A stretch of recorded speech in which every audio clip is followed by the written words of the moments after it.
Hey, this is Scrim VOD number. No, this is Tournament VOD number 2. We are running it's like a rush comp this time. I was not looking at the game like when you guys were playing that time, so I don't really have a lot to base off of. We're just gonna kind of freeball it here. But with a rush comp, it's not really that different from a dive comp. I would say they're actually extremely similar. The only thing is dive comp, dive heroes can swing angles wider. Ball can roll all the way around here. Tracer can blink around halfway across the map and get to your spawn and stuff like that, where Brawl characters don't really have as much room to do that, but they have more sustainability to make up for it. So we want to try and force our enemies into a kill box somewhere. So a kill box is just some kind of tight, short sightline space with, a big piece of cover to kind of help you out. So here, right, we got tons of short sight lines, big piece of cover we can walk around. Same thing over here and parallel to it here. But we also want to make sure that we are not forcing ourselves into the enemy's kill box. Right, so I mean that right there is just, I would say that's just an overextension. Oh no, I'm on 20 seconds, my bad. Okay. So, I would say honestly they gave up a lot of space here. Like they kind of let you guys have all this because they didn't have, they had speed ring, but that wasn't enough to get in like you guys did. So now you just have to live. Like you don't have to take more space than this, honestly. And I would say don't use your cooldowns until they extend out like that. So that way they have a bit more impact. Like if I use my nade before Tracer flanks for Cassidy, I'm going to have a harder time fighting the duel when she actually flanks me. Or if I use my spin before the enemy team actually pushes up, I'm just pushing back space that I already had. But, I mean, we go next. It happens. Oh, you guys came through the bottom here. Alright, so this is good. You rush up, right? And this is fine to take the space, because you actually need this to cap point. Let's go. We play on this angle. Tracer makes a stupid flank, makes for an easy punish, and then you guys just kind of handle that front line. But the problem is Cassidy is controlling this high ground, and that is really the only place where we went wrong in the fight here, I think, is having everybody funnel through this one side. Even though you are playing a brawl comp, it doesn't mean you don't go on angles. Now, you guys, looks like you did eventually start to handle it, but we did it a little bit too early. I'm sorry, we did it a little bit too late, and that's going to force us to stagger. Unless we just win this fight. Maybe. Yeah, maybe we just win this fight. Yeah, no, okay. It was better mechanics, and you guys had the point control, and you were able to kind of did a pretty good job of handling the supports relatively quick. So it works out. I like that. Now you can go up and you can take this space, because if they come into here, and you guys have your cooldowns or you have the resource advantage, it will actually be relatively easy to get to Pixit here. But at the same time, don't be afraid to give up space. It's good. I wouldn't walk through it. Oh yeah, that's just, you're dead there. Just swing it, right? We can heal up, and I'm pretty sure something is happening over here. I might be crazy. Yeah, I mean, Tracer flanked at the same time during the wall, which ended up having us use Suzu and speed. So I mean, it's not like we really had any like big defensive cooldowns. Now, of course, maybe we should have. I don't know if we needed to use all of that just to get. What happened to Joe? Oh, Joe's just taking poke damage. I don't know if we needed amp there, but as long as we have like one of those big cooldowns to keep our team up, I think it'll be fine. But besides that, if you swung it if you just swung to the left a little bit, let yourself live, you still might have died. It's kind of a tough call because they set up that wall pretty nice. We're already pretty extended up. But even if you went left side, you would have been able to flank with X a little bit and probably just have a little bit more survivability. So are we going through? Oh, okay. We're going light. We are going down low ground again. Reaper, X, go with your team. Okay, so at this point, there's a difference between a flank and isolation. This is just okay. Now this is no longer just isolation because your supports can get to you. It works out in the end. Oh man. We have beat for this though. So this should be okay. Let's see. Speed ring gives us a lot of space. Oh, we were just too late. It happens. Right idea, wrong timing. Honestly, it's Deadeye. Who cares? Yeah, and I mean, it was kind of it was cooked here to begin with. So I mean, it's just space. Do everything you can to control flanks. You know, as long as you can actually, as long as your supports have line of sight on you or can easily get to you. And what did I say? You wanna make sure that you're like controlling the important parts of the map, and also only push when you are like taking once you've taken important space, because if you overextend or if you use your cooldowns early, it'll just kind of result in them being able to react with a resource advantage. So Freya, I like that. That's a pretty big brain swap because that way you can kind of access these longer range sight lines that really nobody else in the game can except for like Pharah, Echo.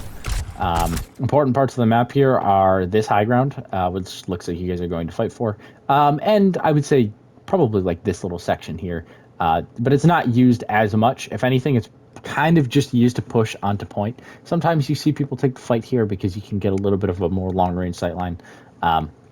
But ultimately, I like to see us playing for this this high ground part of the map because whoever controls the high ground has an advantage for touching point, or has an easier time, you know, reacting to people touching point.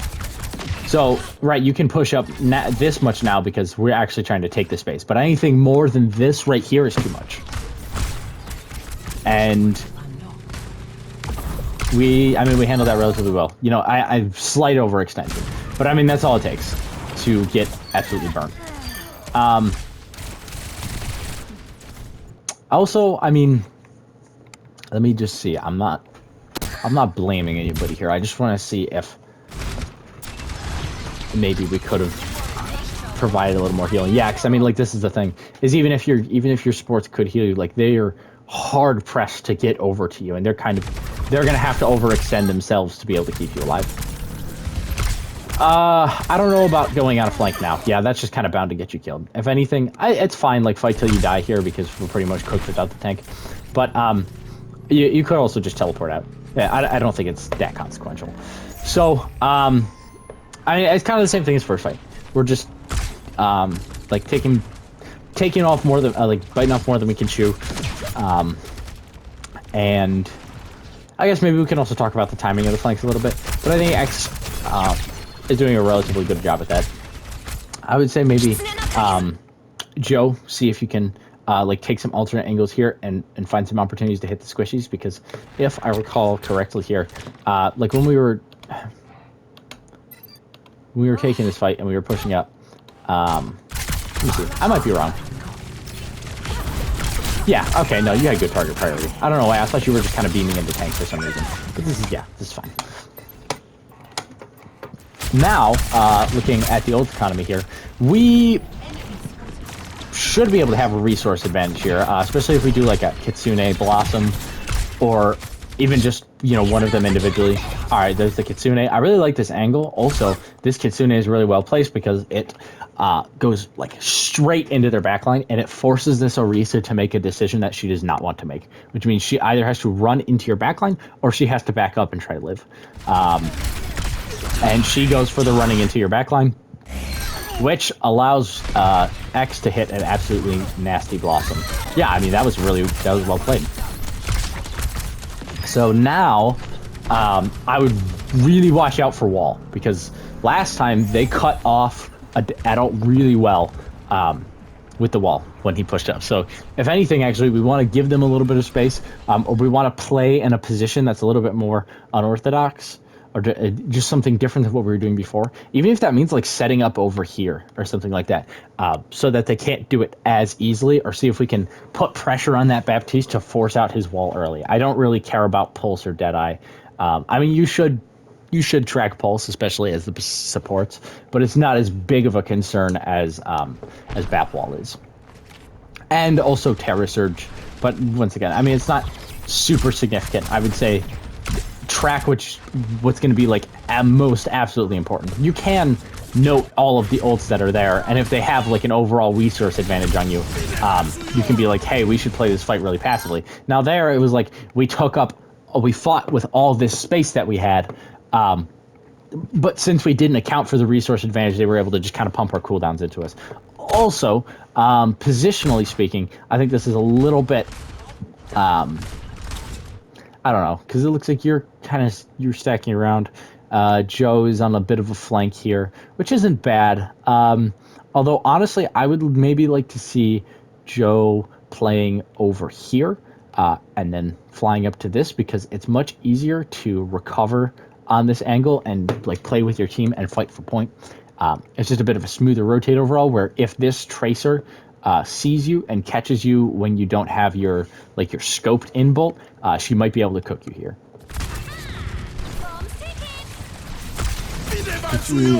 Yeah, and I mean, we just kind of get run over because of the resource advantage.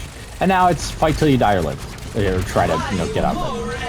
Absolutely dog Terra Surge. Nice Suzu. Actually, well, that would have been a good Terra Surge if it wasn't hit with that Suzu. And yeah, I mean, they just kind of extend out well, and it's whatever it happens. But now they don't have Terra Surge or Wall, and we're coming back with Terra Surge and Beat. Hopefully we don't have to use Beat this fight, but looking at this, we might have to use Beat to touch. Yes, we use Beat to touch. That is a good decision. It's, positionally it's going to be a little bit messy, but unfortunate. Positionally, it's going to be a bit messy no matter what, because we just kind of forced ourselves in with Beat.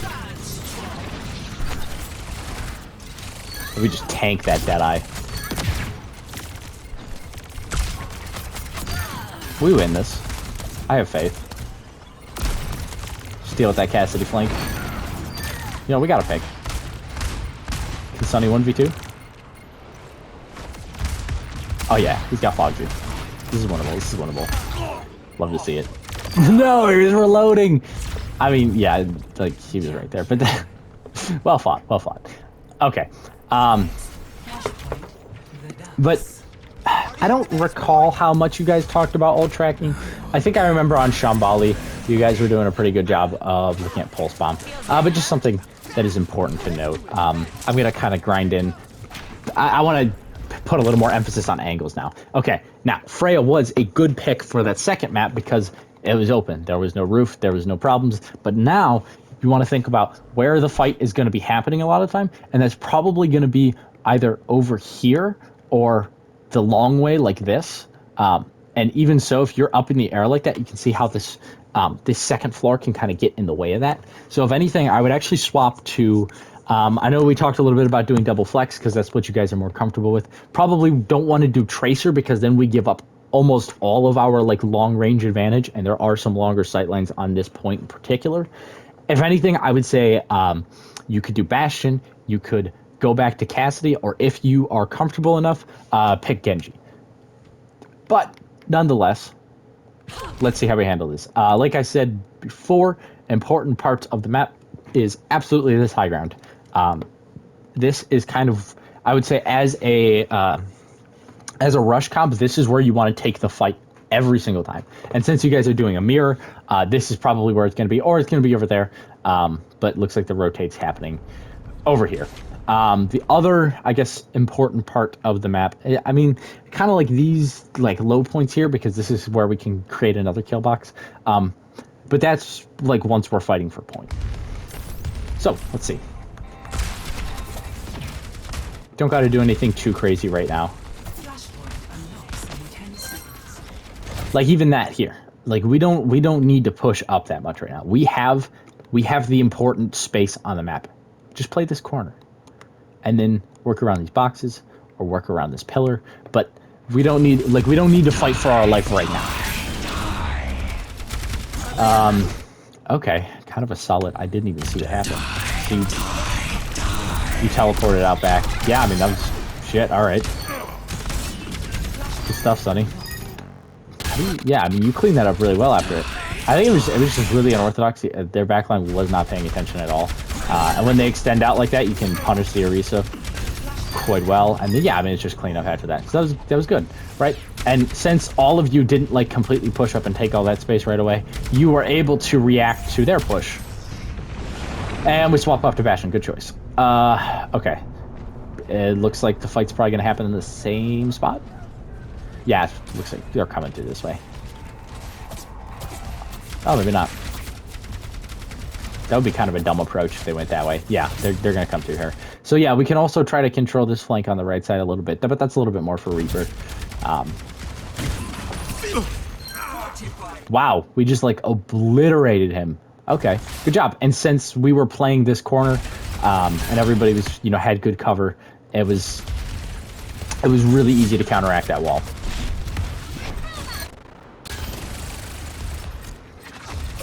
So you speared him. Oh, unfortunate. Speared off. Let's see. Could Maki have done something? Yeah, I mean, you're healing a full HP tank. Drop down and get the crit Bastion.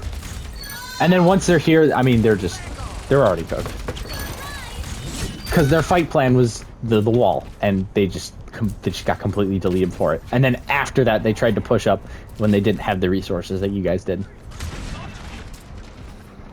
Now, I guess I don't mind taking up the space as long as we kite it out once they get closer. Yeah, or rotate it out because they try to take another angle. So, this is a pretty solid one. Yeah, it does the exact same thing, right? It pushes up all the way into their backline, and it forces this Orisa to make a decision. Good flank with Reaper, taking the duel with Cass. And then we hit a Terra Surge on top of that. Yeah, I think that was really well handled. Nice combination of ults, and then Bastion can basically just clean everything up on high ground. Nice. I don't know if we need beat there, though. I think you told me about this, though. This is the one where, like, you thought shit was a lot more hectic than it was. But, I mean, you kind of... We talked about beats individually and beating earlier. Although, I like to see that, though, because that means that you're... Even if it was a little off here, that means that you're working on it and you're kind of fine-tuning it. Alright, so, same thing with this map. The kill box is right here. Chances are they're probably not going to rotate through this way. Although... For you guys, that's actually not a bad idea if you want to try and mix things up a little bit. Bastion can also kind of benefit from this long-range sightline a little bit if they already captured point. You want to watch out for the flank on this side of the map, especially since they have the Cassidy and the Tracer who can swing all the way around. And then, I mean, for the most part, it's just can you hold this little box here. You gotta like playing that a little off angle. Looking at the ults, we don't have a super great chance of winning this fight, but there is potential. Picking the bomb over the minigun, I'm not totally against it, because with the bomb you get a little bit of extra mobility. It's slightly easier to kill squishies, and I don't know if there's much more to it. It's easier to kill squishies, but for the minigun, it is significantly easier to burn down tanks. It is easier to burn down shields and utilities, but you don't have that mobility aspect. So I would say, you know, do what's comfortable. Looking at what we have here, they did pick the shield perk, so the minigun is not a terrible idea to just kind of delete them. But at the same time, they have the immortality field, and they got the Orisa. They got the Orisa with the fortify, so you might not be able to do like a whole lot with the minigun. I'm not necessarily making any, like, you know, staking any claims, but it's just stuff to think about. I already knew this fight was lost. I mean, there was not a whole lot you could do. Honestly, when you get, I was talking with my, like, another team. I guess they would be like the open division in this tournament. When you get in a situation like this and you know that the enemy has a complete, like, resource advantage over you, all you have to do is live and get ult charge so that you can take next fights. Also, if you do it well enough, sometimes you can just kind of kite out of the fight. Like, you don't necessarily have to die. You can just try and, like, bait out their cooldowns, and you can let them take all this space and see if they get a little bit hungry and try to, you know, throw out an ultimate that's not as strong as it could be if you guys were, like, fully engaged. But now we're walking back with both DPS ults, which is kind of eh. But they don't really have as much. They don't have an advantage over us anymore. So now we're playing a fair fight. So just looking at the angles here, Fogsy controlling this off angle with the Tracer. Love to see it. You guys kind of, this is like our main, you guys controlling this angle. Personally, I don't know, I think I like this because then Bastion can kind of have a sight line here too. Where is X? X is setting up for a bit of a big boy flank down here. The question is, can supports get line of sight in time? I would say maybe, as long as you know that like you got to play here and then you got to try and wraith through them and get to Foxy or something like that. So okay, we end up cutting the other way around, and somehow we don't actually take all that much damage. Cassidy was just not hitting any shots. But yeah, no, this is really good space control because the enemy team can't do much to you. Like, they have to react to this. They're getting hit from the left, they're getting hit from the right, they're getting hit from underground. That was a nice pincer. And that's kind of where it's like, yeah, you guys were playing a brawl comp, so you're not all like swinging, you know, around to this window. I'm pointing at my screen here, but like that window to the left there. But you're still taking off angles and trying to pressure the enemy and force them to look in a bunch of different directions. So this is good, right? Just play this box. And there's the Cassidy flank that you got to watch out for. Fogsy's got a good handle on that, though. I think this is a little bit isolated for Bastion. I would say play, you know, in line with your supports, and just spam I need healing or something. I mean, you tank the pulse, though. I think that was very well played. Oh, and then we mix up we do the Terra Surge with the bomb ult. That is so utterly screwed up. That would have been so clean. It was so well executed, you guys. Like, the timing was perfect, and then that was so bullshit. But good job. I love the coordination.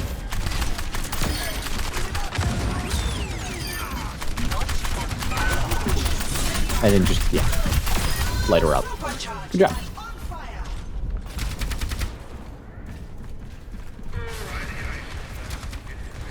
I like going over brawl comps because they're very simple. You know, as long as you understand space that you can take and space that you can't take, and you get your angles right, it's a pretty straightforward composition. I would say Fogsy,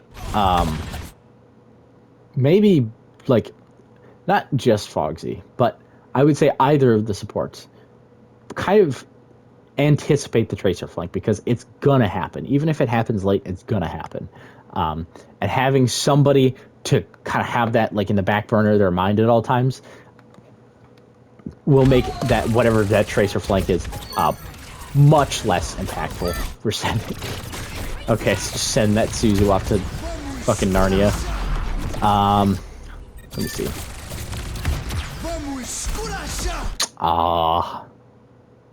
I mean, we would have won this fight anyways. It's okay if people die here. Even if Fogsy dies, I think it's alright. Then we can just hold on to the beat. But that's alright. We already addressed that. This point is a little, I would say it's still relatively brawl friendly. But that Tracer is going to be able to have a little bit more opportunities to kind of swing around and catch some flanks. They do get to point first, but we get a good contest from Reaper here, and Orisa is just fucking blind apparently, so we can kind of chill here for who knows how long, and we all kite right side to help X on his flank, but unfortunately it's a little bit too late. And now that we're kind of down our DPS, we don't have to do anything crazy, we just got to survive. Yeah, I mean, she should have died for that, but Batman Mortality Field is busted, so it's whatever. I would not be going on this angle right now. Like, they are grouped up, they have point. Going on this angle is just a death sentence. Yeah. If anything, just live. I mean, you already have ult charge, but, you know, just live and keep getting ult charge. We can set up another Terra Surge Bastion ult. And even if you're walking back from spawn like this, you can hit it. I don't know if this ult was called, but if not, call it next time. So that way you can get that coordination going. And then probably we can get a solo Reaper ult here going, as long as you can survive. Unfortunate. Let me back it up a little bit here. So, you guys decide to take left side. Yeah, we just get... That's just, like, crazy. I take this corner, chill here for a sec, let you, like, heal up, get some poke damage, and, like, wait for an actual opportunity to get the ult off instead of just trying to make it happen. And then, yeah, I mean, you are on a deep flank. It's whatever happens. And also, like, we took that fight full on without our Bastion. That's just Staggerfest. All right. Don't forget, you can also kite around this this side. You can go off to the right, or you can go off to the left. This is good because it gives you a health back, and kind of easier access to their backline. This is a nice approach. Yeah, good ult. Reaper solo ult can work quite nicely. And that, yeah, I mean, that Bastion turret, you guys paired that nicely. I don't know if we needed the... I think it was fine to use Bastion ult there. Because we're going to have both support ults here.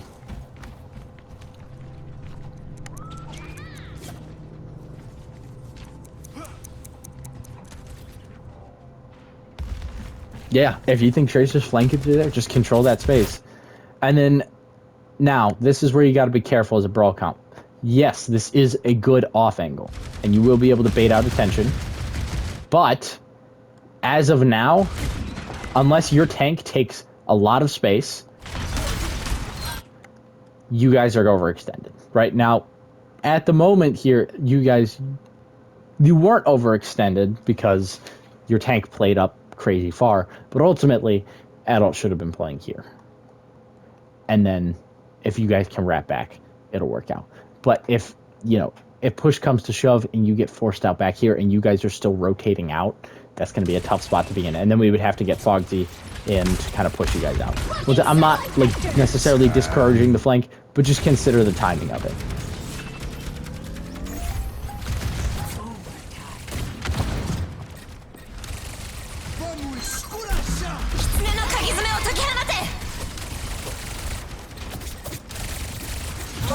Oh, I get to see a stat board now. That's neat. Let's see who's sold.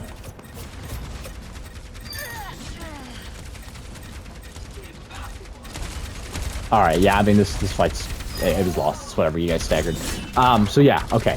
I just kind of want to... The big things I want to address are, number one, consider whether or not you should be taking more space or just kind of holding the space that you already have. It's a little bit intuitive and it comes with time, but normally it centers around the point and like crucial parts of the map. We already have the crucial part of the map here, so we don't need to extend out more. Then think about the resource trade, right? Who has what ults on what team, and then how should we approach the fight depending on that. And you guys I was harping on the ult combinations a little bit. Not that you should combine ults all the time, right? The solo Reaper ult works out pretty nicely. Solo Kitsune can work out really well too. But I just wanted to build that coordination. So I think you guys got a better grip on that, but still just think about how you should handle a fight depending on which side has the ult advantage. And that just comes down to, ult tracking and decision making. And then think about off angles, controlling the important parts of the map. Now, right, if we're playing the brawl comp, we can't swing super wide, but that doesn't mean we can't take off angles. I think that's about it. Other than that, you guys actually did a pretty solid job here. If you got any questions, let me know. If you want me to go over personal POV or any other code, I am always down to. Just shoot me a DM.